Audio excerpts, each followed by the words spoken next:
The morning rush at Sunrise Coffee Shop hit like a tidal wave every weekday at 7:30, and Emma Rose had learned to ride it with practiced grace. Her hands moved in quick, efficient patterns, pulling espresso shots, steaming milk, and calling out names in a rhythm that had become second nature after 3 years behind the counter. The September air carried the first hints of autumn through the open door each time the bell chimed, bringing with it the scent of fallen leaves and the promise of cooler days ahead. Emma tucked a strand of honey blonde hair behind her ear, leaving a small smudge of cinnamon on her cheek that she wouldn't notice until her lunch break. At 24, she carried herself with a quiet determination that came from shouldering responsibilities most people her age couldn't imagine. The dark circles under her green eyes told stories of late nights and early mornings, of double shifts and worry that kept sleep at bay. The bell chimed again at precisely 8:15, the same time it did every single weekday without fail. Emma looked up, already reaching for a medium cup, because James was here, and James always ordered the same thing. He stood in line patiently, a tall figure in simple jeans and a navy sweater that had seen better days, his dark hair slightly mussed as if he'd rushed out the door. There was something almost ordinary about him, something that made him blend into the morning crowd of office workers and students, except for his eyes. Those deep brown eyes held a kindness that made Emma's heart skip in a way she pretended not to notice. "Good morning, Emma," James said when he reached the counter, and his smile was warm and genuine. He was probably in his early 30s, though Emma had never asked. She knew almost nothing about him really, except that he tipped well, said please and thank you, and had a laugh that made her think of summer thunderstorms, all warmth and rumble. "Morning, James." "The usual?" Emma was already writing his name on the cup in her neat script. "You know me too well." He handed her a $10 bill for a coffee that cost $3.50, same as always. "Keep the change." "James, you don't have to do that every time," Emma protested, though they both knew she would accept it. She needed it too badly to refuse, and somehow he seemed to understand that without her ever having to say it out loud. "I want to," he said simply, and moved to the waiting area while she prepared his black coffee, no sugar, no cream, just straight and simple. The morning continued its frantic pace. Emma barely had time to breathe between orders, her feet aching in her worn sneakers, her smile never faltering even when customers were rude or impatient. She caught glimpses of James at his usual corner table, his laptop open but his attention often drifting to the window, or sometimes, she noticed with a flutter she refused to acknowledge, to her. It was nearly 10 when the rush finally died down and Emma's coworker Rachel took over the register so Emma could take a quick break. She was reaching for her phone to check on her brother when it started buzzing, the hospital's number flashing on the screen. Emma's heart dropped into her stomach. "This is Emma Rose," she answered, her voice tight with anxiety. "Miss Rose, this is County General.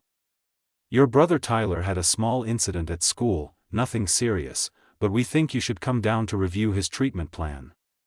The medication costs are increasing and there's a balance on the account." Emma closed her eyes, leaning against the wall of the back room, feeling the weight of the world pressing down on her shoulders. Tyler was 16, dealing with a chronic condition that required expensive medication and regular monitoring. Since their parents had died in a car accident 2 years ago, Emma had been his sole guardian, working herself to exhaustion to keep him healthy, in school, living as normal a life as possible. "I understand," Emma managed, her throat tight. "I'll figure something out.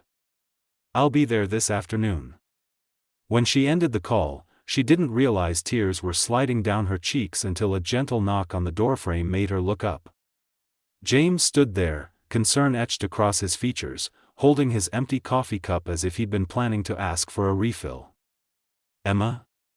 I'm sorry, I didn't mean to intrude. I just saw you come back here and you looked upset." He stayed in the doorway, respectful of her space, but his eyes were full of genuine worry. "I'm fine," Emma said automatically, wiping at her face. "Just a bad morning." James hesitated, then stepped a little closer. "Can I help somehow?" The kindness in his voice nearly undid her completely. Emma shook her head, trying to pull herself together. Unless you can magically make medical bills disappear, I don't think anyone can help. I'm sorry, you don't need to hear about my problems. I'd like to hear, James said softly. If you want to talk. And somehow, standing in the cramped back room of a coffee shop that smelled of beans and cinnamon, Emma found herself telling this relative stranger about Tyler, about the medication that kept getting more expensive, about the insurance that never quite covered enough, about working 2 jobs and still falling behind. She told him about her dreams of someday opening her own small bakery, dreams that felt impossibly far away now. James listened without interrupting, without offering empty platitudes or uncomfortable pity. He just listened. You're an incredible person, Emma Rose, James said when she finished. Your brother is lucky to have you. I don't feel incredible, Emma admitted. I feel exhausted. Sometimes they're the same thing. James glanced at his watch, seeming reluctant to leave. I should let you get back to work. But Emma, if you ever need anything, even just someone to talk to, I'm here every morning. The weeks that followed fell into a new pattern. James still came at 8:15 for his black coffee, but now he lingered longer, and when Emma took her breaks, she found herself sitting at his corner table. They talked about everything and nothing. James asked about Tyler, about Emma's life, her hopes, and he shared carefully selected pieces of his own world. He mentioned work in vague terms, talked about his love of old movies and architecture, admitted that he found most social gatherings exhausting. He made her laugh with dry observations about the other coffee shop regulars, and he listened with complete attention when she worried aloud about bills and responsibilities. Emma felt herself falling, even though she knew it was foolish. James was kind and thoughtful and made her feel seen in a way she hadn't experienced in years. But she also knew there was something he wasn't telling her, some part of his life he kept carefully hidden. She told herself it didn't matter, that whatever this friendship was, it was enough. One Thursday evening, Emma's shift ended at 9. The autumn night had turned cold and damp, rain falling in steady sheets that turned the streets slick and black. Emma stood under the coffee shop awning, staring at her car in the parking lot with growing dread. She'd been having trouble with it for weeks, coaxing it to life each morning with prayers and persistence. Now, the engine wouldn't even turn over. Perfect, Emma muttered, pulling her thin jacket tighter against the chill. Her phone showed 3% battery. The buses had stopped running to her neighborhood an hour ago, and a taxi would cost money she didn't have. Emma? She turned to find James walking toward her, having appeared seemingly from nowhere. He wore a charcoal coat that looked warm and expensive in a subtle way, water beading on its surface. Car trouble? He asked, nodding toward her vehicle. It won't start, Emma admitted. It's fine though, I'll figure something out. Let me drive you home, James offered immediately. Please. It's too cold and wet to wait for help. Emma wanted to refuse, wanted to maintain some boundary between them, but the rain was soaking through her jacket and she was so tired. Okay, she said quietly. Thank you. James's car was parked nearby, and Emma was surprised to find it was a modest sedan, clean but unremarkable. Somehow she'd expected something flashier, though she couldn't say why. The interior smelled faintly of leather and rain. James turned the heat on immediately, angling the vents toward her. The drive through rain-darkened streets was quiet at first, comfortable in its silence. James navigated carefully, his attention on the slick roads. Emma found herself studying his profile in the glow of passing streetlights, the strong line of his jaw, the concentration in his eyes, the gentle strength in his hands on the wheel. Can I ask you something? Emma said suddenly. Anything. Why are you so nice to me? James glanced at her, surprise flickering across his face. Why wouldn't I be? I'm nobody special, Emma said. Just a barista who makes your coffee. James pulled to a stop outside her apartment building, an older complex that had seen better decades. He turned in his seat to face her fully, and in the dim light of the car, his expression was impossibly tender. "Emma, you're one of the most special people I've ever met," he said quietly. "You work yourself to exhaustion taking care of your brother. You're kind to every person who walks through that coffee shop door, even when they don't deserve it. You have dreams you won't let die despite everything trying to crush them. You make the world better just by being in it. So please don't ever say you're nobody special, because it's not true." Emma's breath caught in her throat. They were sitting so close in the confined space, close enough that she could see the flecks of gold in his brown eyes, could feel the warmth radiating from him. The rain drummed on the roof, creating a cocoon around them, making the moment feel suspended outside of normal time. "James," she whispered, not sure what she wanted to say. He lifted his hand slowly, giving her time to pull away, and gently brushed a strand of damp hair from her face. His fingers lingered against her cheek for just a moment, a touch so soft it made her heart ache. "Good night, Emma Rose," James said, his voice rough with some emotion she couldn't name. "I'll see you tomorrow morning." Emma nodded, not trusting her voice, and climbed out into the rain. She stood on the sidewalk and watched his taillights disappear into the night, her hand pressed against her cheek where his fingers had been, knowing with absolute certainty that everything had just changed between them, and terrified of what that might mean. The next morning arrived wrapped in pale sunlight that turned the coffee shop windows into sheets of gold. Emma moved through her opening routine with hands that trembled slightly, anticipation and nervousness warring in her chest. She'd barely slept, her mind replaying that moment in the car, the gentle touch of James's fingers against her cheek, the way he'd looked at her as if she were something precious. At 8:15 exactly, the bell chimed. James walked in wearing a soft gray sweater and that familiar warm smile that made Emma's heart stutter. Their eyes met across the crowded shop, and something unspoken passed between them, an acknowledgement that last night had shifted their careful friendship into something neither could pretend to ignore anymore. "Good morning," James said when he reached the counter, and his voice held a note of tentative hope. "Morning," Emma replied, already reaching for his cup. Her fingers brushed his when she handed over his change, and neither pulled away immediately. The touch lingered, warm and electric, until another customer cleared their throat behind James. Over the following weeks, their connection deepened in ways that felt both thrilling and terrifying to Emma. James started arriving earlier, staying later. He helped her clean tables during slow periods, making her laugh with stories about disastrous cooking attempts and his complete inability to keep houseplants alive. When Emma mentioned that Tyler was struggling with algebra, James offered to help without hesitation. The first time James came to their small apartment, Emma had been mortified by the worn furniture and peeling paint. But James had walked in and immediately made Tyler comfortable, pulling out textbooks and explaining equations with a patience that brought tears to Emma's eyes. Tyler, usually sullen around strangers, opened up to James with surprising ease.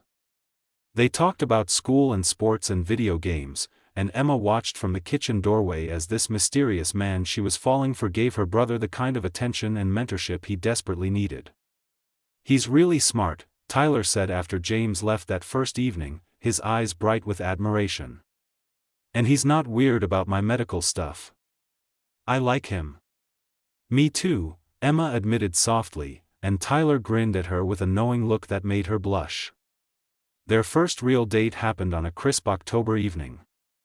James had asked her nervously that morning at the coffee shop, stumbling over his words in a way that was endearing rather than smooth. They went to a small Italian restaurant in an older part of the city, the kind of family-owned place with red checkered tablecloths and candles stuck in wine bottles.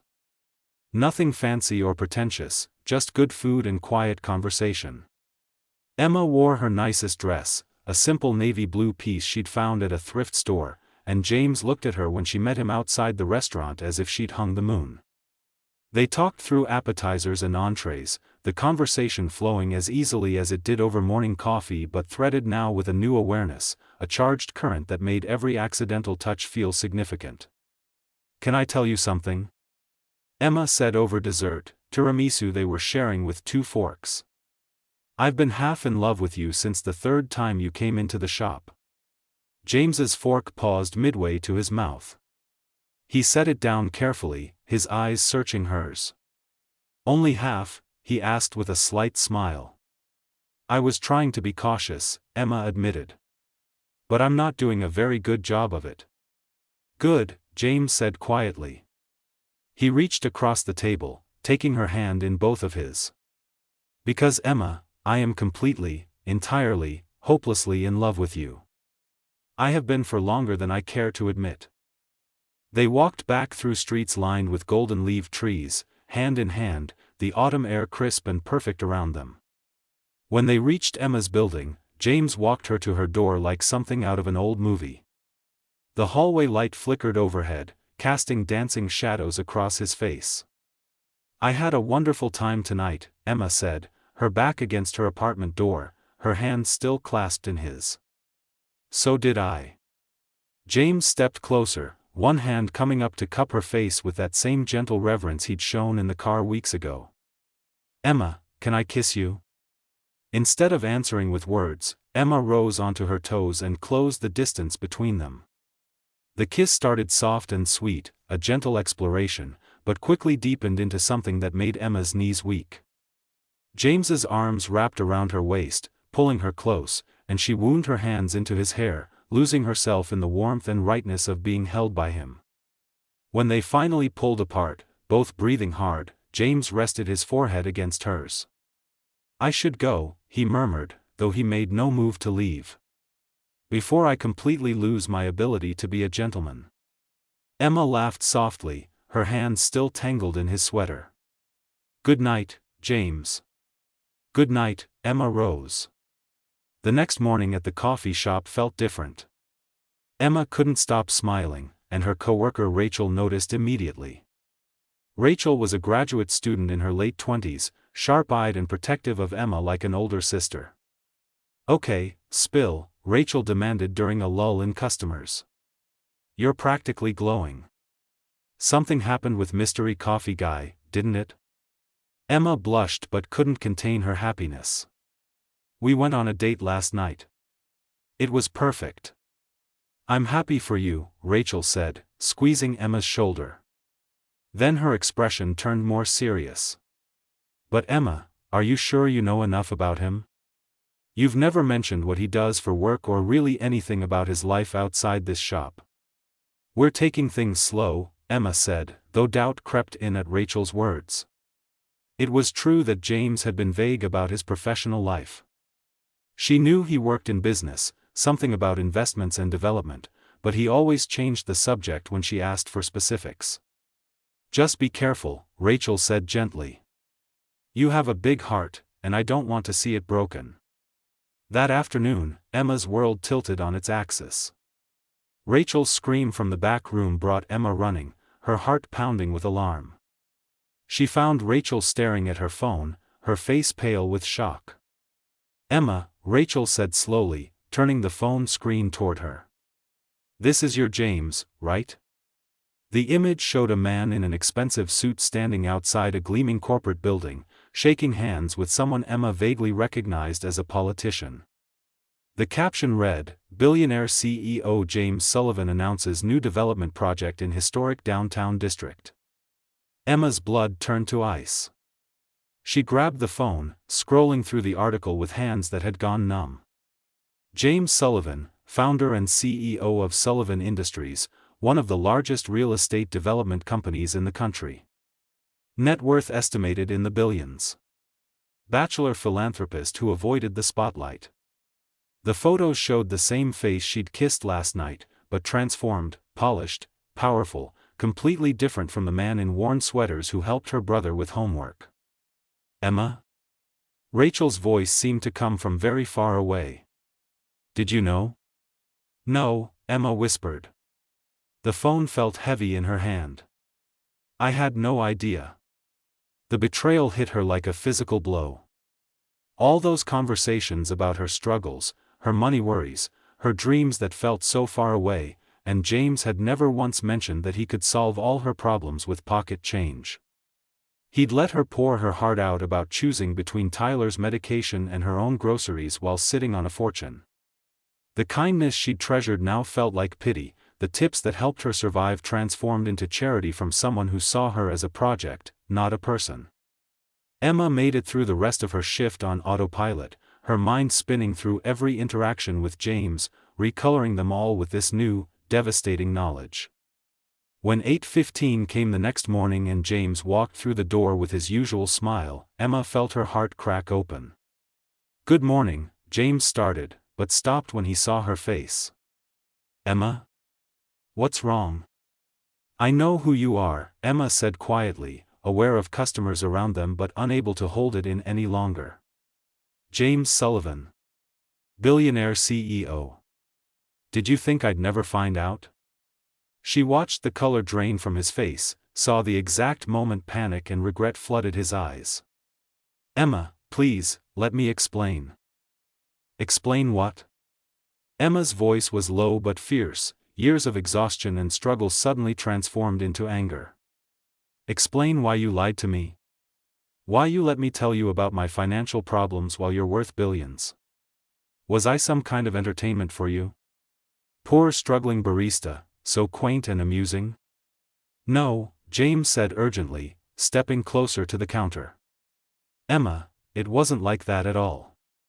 Please, can we talk somewhere private?" "I'm working," Emma said coldly. "Unlike you, I can't just walk away from my job whenever I feel like it. I need this paycheck." James flinched as if she'd struck him. "You're right. I'm sorry. But Emma, what we have, what I feel for you, that's real. That was never a lie. How can I believe anything you say now?" Emma's eyes filled with tears she refused to let fall. "You made a fool of me." "I never thought that," James insisted. "Emma, I came to that coffee shop the first time by accident. I just bought the building and wanted to see the neighborhood. But then you smiled at me, treated me like a normal person, and for the first time in years I felt like I could just be myself. Not the CEO, not the Sullivan heir, just James. I should have told you sooner, I know that, but I was terrified of losing what we had." "What we had was based on lies," Emma said, her voice breaking. "I shared everything with you. Everything. And you couldn't trust me with the truth." Before James could respond, Emma turned and walked into the back room, leaving him standing at the counter while other customers stared. She pressed her back against the cold wall, finally letting the tears fall, feeling Rachel's arms wrap around her in comfort. James didn't come back the next day, or the day after that. Emma told herself she was relieved, that it was better this way, even as she found herself watching the door at 8:15, even as her heart sank when he didn't appear. The generous tips stopped, and Emma felt their absence in her budget immediately, which only made her angrier. She'd become dependent on his charity without even knowing it. A week after their confrontation, Emma arrived home from her evening shift at a second job to find Tyler waiting up for her, which was unusual. He looked worried, his hands twisting together nervously. "Emma, I need to tell you something," he said.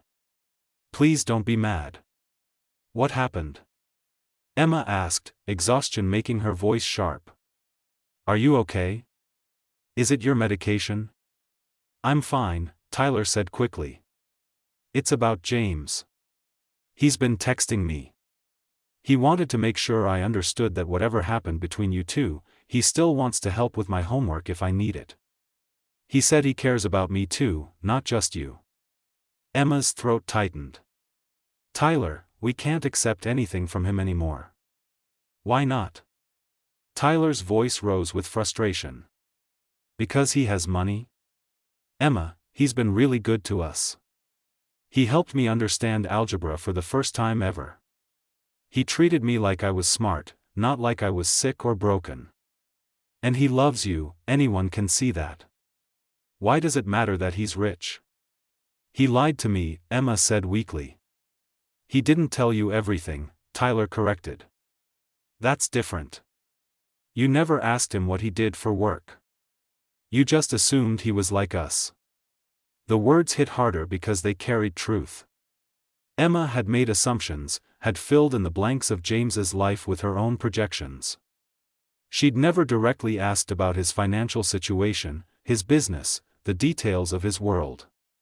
She'd been content with the connection they shared, until that connection had been revealed to cross a divide she'd never imagined. 2 days later, Emma was closing the coffee shop alone when the door opened despite the locked sign. She looked up, ready to tell whoever it was that they were closed, and saw James standing in the doorway. He looked terrible, dark circles under his eyes, his usual put-together appearance disheveled in a way that made her heart ache despite her anger. "We're closed," Emma said, but her voice lacked conviction. "I know," James said quietly. "Emma, please, just give me 5 minutes. If after that you want me to leave and never come back, I will." Emma hesitated, then nodded toward a table. They sat across from each other, the space between them feeling vast despite the small distance. "I'm sorry," James began, his voice raw with emotion. "I'm sorry I wasn't honest with you from the beginning. You're right that you deserve to know. But Emma, you have to understand, my whole life people have wanted me for what I could give them. Money, connections, status. When I walked into this coffee shop and you smiled at me, you had no idea who I was, and that smile was real. Every conversation we had, you were seeing me, not my bank account or my company. It was the first genuine connection I'd had in years. So you decided to keep lying to protect it?" Emma asked, though her anger was softening against her will. "I didn't think of it as lying," James admitted. "I thought of it as just not mentioning irrelevant details. But I see now how wrong that was. Emma, I should have trusted you with the truth. I should have known you were strong enough to handle it, to see past it. I was a coward." "Why now?" Emma asked.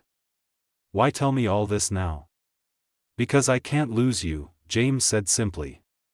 His eyes met hers, raw and vulnerable in a way she'd never seen. "Emma, I love you. I'm in love with you. Not because you need me, but because you make me want to be better. You see the good in everyone, you work yourself to exhaustion for the people you love, you have dreams that you refuse to let die. You're the strongest, most beautiful person I've ever known, and if I let you walk away without fighting for us, I'd regret it for the rest of my life." Emma felt tears sliding down her cheeks. "James, I don't know if I can trust you again." "Then let me earn it back," James said urgently. "However long it takes, whatever you need. I'll be transparent about everything, answer any question, show you every part of my life. Just please, don't give up on us." Before Emma could respond, her phone rang. The hospital. She answered with shaking hands, and within seconds her world narrowed to a single point of terror. Tyler had collapsed at school. They were rushing him into emergency surgery. She needed to come immediately. Emma was on her feet before she consciously decided to move, grabbing her purse and jacket with hands that wouldn't stop trembling. James stood too, his face pale with concern. "It's Tyler," Emma managed to say through the panic closing her throat. "I have to get to the hospital. My car still isn't fixed, I need to call a cab, I don't have enough for the ride but maybe they'll let me pay when we get there." "I'll drive you," James said immediately, already moving toward the door. "Come on." Emma wanted to refuse, wanted to maintain her anger and independence, but terror for her brother overrode everything else.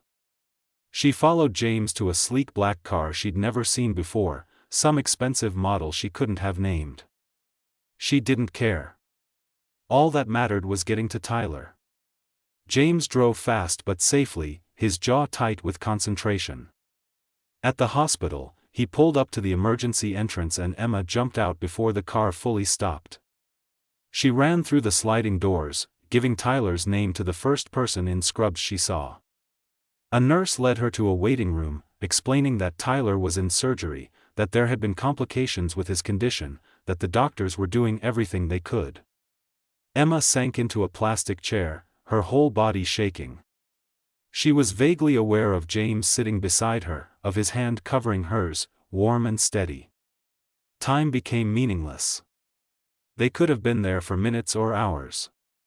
Emma stared at the sterile white walls, bargaining with a God she wasn't sure she believed in. "He's going to be okay," James said quietly. "Tyler's strong, just like his sister." "I can't lose him," Emma whispered. "He's all I have left."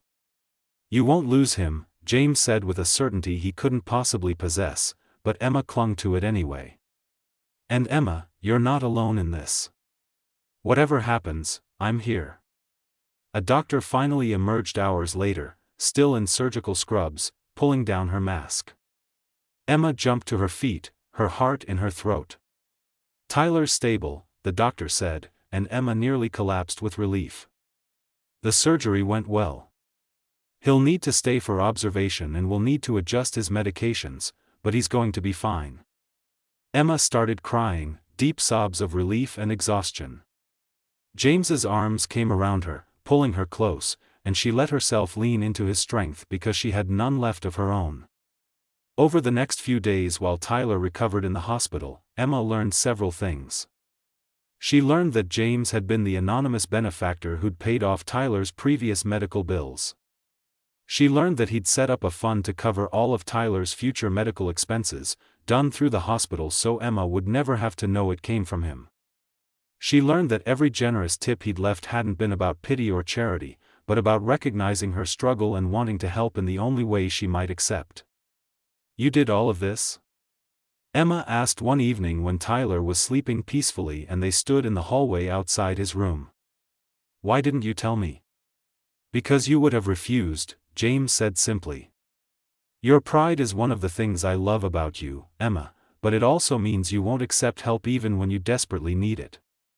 I couldn't stand by and watch you destroy yourself trying to save him when I had the means to help." "I don't know what to say," Emma admitted, feeling overwhelmed by the magnitude of what he'd done. "You don't have to say anything," James said softly. He took her hands in his, holding them gently. "Emma, I'm not telling you this to buy your forgiveness or to prove anything. I'm telling you because I want complete honesty between us from now on. No more secrets, no more holding back. I love you, and if you can find it in your heart to give me another chance, I promise I will spend every day proving I'm worthy of it." Emma looked up at him, at this impossible man who'd hidden his wealth but never his heart, who'd lied about his identity but never about his feelings. She thought about the past weeks, the anger and hurt, but also the undeniable love that had persisted underneath it all. "I'm scared," Emma whispered. "Your world is so different from mine. I don't know how to exist in it." "Then we'll figure it out together," James said. "Emma, I don't want you to change or become someone you're not. I fell in love with the woman who makes coffee and dreams of her own bakery. That's who I want, exactly as you are." Emma felt the last of her resistance crumble. "I love you too," she said, the words tumbling out. "I tried not to, tried to stay angry, but I can't stop loving you, James." He kissed her then, soft and sweet and full of promise, right there in the hospital hallway. When they pulled apart, Emma was smiling through her tears. "One condition," Emma said firmly. "No more secrets. About anything. I want to know everything about your life, the good and the complicated." "Deal," James agreed readily. "And the same goes for you. We're partners now, in everything." Tyler made a full recovery and was released from the hospital a week later with a new medication regimen that was working better than anything had before. When Emma asked about the bills, she was told everything had been taken care of by an anonymous donor. She looked at James, who gave her an innocent smile that didn't fool her for a second.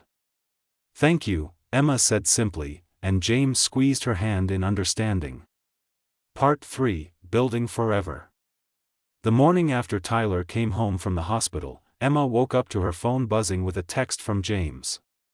"Wear something comfortable but nice. I'm picking you up at noon. Trust me." Emma stared at the message, equal parts nervous and curious. In the weeks since they'd reconciled, James had been true to his word about honesty. He'd shown her his penthouse apartment with its floor-to-ceiling windows overlooking the city, so different from her small space but welcomed her into it as if she belonged there. He'd introduced her virtually to his executive team, had walked her through what his company actually did, answering every question with patience. At noon exactly, James arrived driving the same modest sedan he'd driven that rainy night. Emma climbed in wearing jeans and a soft green sweater that made her eyes bright. "Where are we going?" she asked as he pulled into traffic. "You'll see," James said with a mysterious smile that made her heart flutter. They drove to a part of the city Emma knew well, the historic downtown district with its old brick buildings and tree-lined streets. James parked in front of a corner building with large windows and a worn storefront. He turned off the car, then reached over to take Emma's hand. "Do you remember telling me about your dream?" James asked softly. "About opening your own bakery someday?" Emma nodded, confusion filling her. "I remember. But James, that's years away. I need to save money, get business loans, find a location." "What if you didn't have to wait years?" James said. He gestured toward the building in front of them. "Emma Rose, I'd like to introduce you to Rose's Bakery. If you want it." Emma stared at him, then at the building, her mind struggling to process what he was saying. "What?" "I bought this building 3 months ago," James explained. "Back when we first started getting close, you mentioned this neighborhood as your dream location. Old buildings with character, near the university so there'd be foot traffic. I started looking at properties here, and when this one came available, I bought it. For you." "James, you can't just buy me a building," Emma said, though her voice shook with emotion. "I can, and I did," James said gently. "But Emma, I'm not giving it to you. I'm offering you a business partnership. You handle the baking and the creative side, I'll handle the business logistics and startup capital. We split the profits fairly. This is an investment in a business I believe in, run by someone I know will make it succeed." Emma's eyes filled with tears. "You believe in me that much?" "I believe in you more than I've ever believed in anything," James said. "Come on, let me show you inside." The space was perfect. Exposed brick walls, beautiful hardwood floors that needed refinishing but had good bones, large windows that flooded the space with natural light. Emma could already see it in her mind, display cases here, tables there, the smell of fresh bread and pastries welcoming customers each morning. "There's an apartment upstairs," James said as they climbed the stairs to the second floor. "2 bedrooms, plenty of space for you and Tyler. I thought maybe you'd want to be close to your business, and the rent from the coffee shop could be better used elsewhere." The apartment was modest but charming, with the same exposed brick and large windows. Emma walked through it slowly, touching walls, imagining her and Tyler's life here, so close to the realization of her dream she could barely breathe. "James, this is too much," Emma said, even as her heart soared. "It's not," James insisted. "Emma, I have more money than I could spend in 10 lifetimes. Letting it sit in banks doesn't do anyone any good. But investing in your dream, helping you build something beautiful, that means everything to me. Let me do this. Not because I'm trying to buy your love or impress you, but because I love you and I want to see you happy." Emma turned to face him fully, this man who'd somehow become her entire world. "On one condition," she said. "I pay you back every cent of startup capital, with interest. I want this to be a real partnership, not charity." James smiled, pulling her close. "Deal. You're going to run me into the ground with your business sense, aren't you?" "Absolutely," Emma said, grinning through her tears. Then, more seriously, "James, I need to know something. Your world is so different from mine. The money, the status, the expectations. How do we make this work? How do we bridge that gap?" "By being honest with each other," James said. "Emma, I'm not going to lie and say it will always be easy. There will be people who judge you for being with me, who'll assume you're after money. There will be social events that feel awkward and business dinners where you feel out of place. But we'll face all of it together. What if I embarrass you? Emma asked quietly. What if I don't fit into your world? James cupped her face in his hands, looking at her with such intensity it took her breath away. Emma Rose, you could never embarrass me. You're smart, kind, hardworking, and real in a way most people in my world have forgotten how to be. I'm not asking you to change who you are. I'm asking you to let me be part of your world while sharing mine with you. Emma kissed him then, pouring all her love and gratitude and hope into it. When they pulled apart, both were breathing hard. There's something else I want to talk to you about, James said, his voice nervous in a way Emma had rarely heard. My company is hosting a charity gala next month. It's a big event, lots of press and important people. I'd like you to come with me. As my official date. Emma's stomach flipped with anxiety. James, I don't know how to navigate that kind of event. I don't even own a dress appropriate for a gala. We'll figure out the dress, James said. As for navigating it, you just be yourself. That's all I want, Emma. Just you, at my side, showing everyone the woman I love. The month leading up to the gala was a whirlwind. Emma gave notice at the coffee shop, a bittersweet goodbye to a place that had been her second home for years. Rachel hugged her tight, making her promise to invite her to the bakery's grand opening. James introduced Emma to a kind personal shopper who helped her find a gown for the event, a stunning emerald green dress that made Emma feel like someone from a fairy tale. Tyler started therapy to help him adjust to the major changes in their lives, and he thrived under the reduced stress of no longer worrying about money. The night of the gala arrived cold and clear. Emma stood in front of the mirror in James's penthouse, barely recognizing herself in the elegant dress with her hair styled in soft waves. James came up behind her, devastating in a tailored tuxedo. You're breathtaking, he murmured against her ear. I'm terrified, Emma admitted. I'll be right beside you the entire night, James promised. And Emma, remember, these people don't matter. What we have, what we're building together, that's what's real. The gala was held in a hotel ballroom that looked like something from a movie. Crystal chandeliers, elaborate floral arrangements, women in designer gowns and men in expensive suits. Emma felt eyes turn to her as she entered on James's arm, heard the whispers that followed them across the room. James kept his hand at the small of her back, steady and reassuring. He introduced her to what felt like hundreds of people, business partners and society figures and philanthropists. Emma smiled and made polite conversation, trying not to feel overwhelmed. Some people were genuinely kind, interested in her planned bakery and asking thoughtful questions. Others looked at her with barely concealed judgment, their eyes calculating, trying to figure out what game she was playing. James, darling, a woman's voice cut through the crowd. Emma turned to see an elegantly dressed woman in her 50s approaching, her smile sharp. Aren't you going to introduce me to your companion? Mother, James said, and Emma felt him tense beside her. This was his mother, whom he'd mentioned briefly in careful, measured terms. This is Emma Rose. Emma, my mother, Catherine Sullivan. Charmed, Catherine said, though her eyes were cold as they assessed Emma. How did you two meet? Emma's a barista at a coffee shop I frequent, James said, his voice carrying a warning note. We're also business partners. She's opening a bakery. How quaint, Catherine said, and the word dripped with condescension. James has always had interesting hobbies. Emma felt anger flash hot through her, but before she could respond, James stepped forward slightly, putting himself partially between them. Emma isn't a hobby, Mother, James said firmly.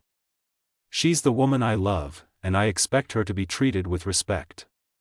Catherine's expression tightened. We'll discuss this later. She turned and walked away, leaving tension in her wake. I'm sorry, James said quietly. My mother can be difficult. It's fine, Emma lied, feeling shaken. As the evening progressed, Emma overheard snippets of conversation that weren't meant for her ears. Women in the bathroom wondering how long it would take for James to tire of his project. Men at the bar speculating about prenuptial agreements. A business partner of James's commenting to a colleague that at least the girl was pretty, even if she was completely inappropriate. Emma excused herself to get some air, stepping out onto a balcony that overlooked the city lights. The cold November air bit at her bare shoulders, but she welcomed the shock of it. Tears threatened, and she blinked them back angrily. She'd known this would be hard, but hearing the casual cruelty of people dismissing her, reducing her to nothing more than a gold digger or a temporary distraction, hurt more than she'd anticipated. "There you are," James's voice came from behind her. "Emma, what's wrong?" "I heard them," Emma said, her voice thick. "What they're saying about me, about us. James, they think I'm using you. They think you're slumming it with the poor barista and you'll come to your senses eventually." James's jaw tightened with anger. "Their opinions don't matter." "But they do," Emma said, turning to face him. "These are your business associates, your social circle, your world. I'm making you look foolish." Emma rose, James said fiercely, grabbing her hands. "Look at me. You are not making me look foolish. You are making me the luckiest man in this room. Every single person in that ballroom would kill to have what we have, something real and genuine. They're jealous and small-minded, and I don't give a damn what they think." "Your mother thinks I'm a hobby," Emma said, her voice breaking. "My mother thinks everyone is beneath her," James replied. "Including me most of the time." "Emma, please, don't let them get to you. Don't let them make you doubt what we have." Emma took a shaky breath. "It's hard being here, feeling like everyone is judging me and finding me wanting." "Then we'll leave," James said immediately. "Right now.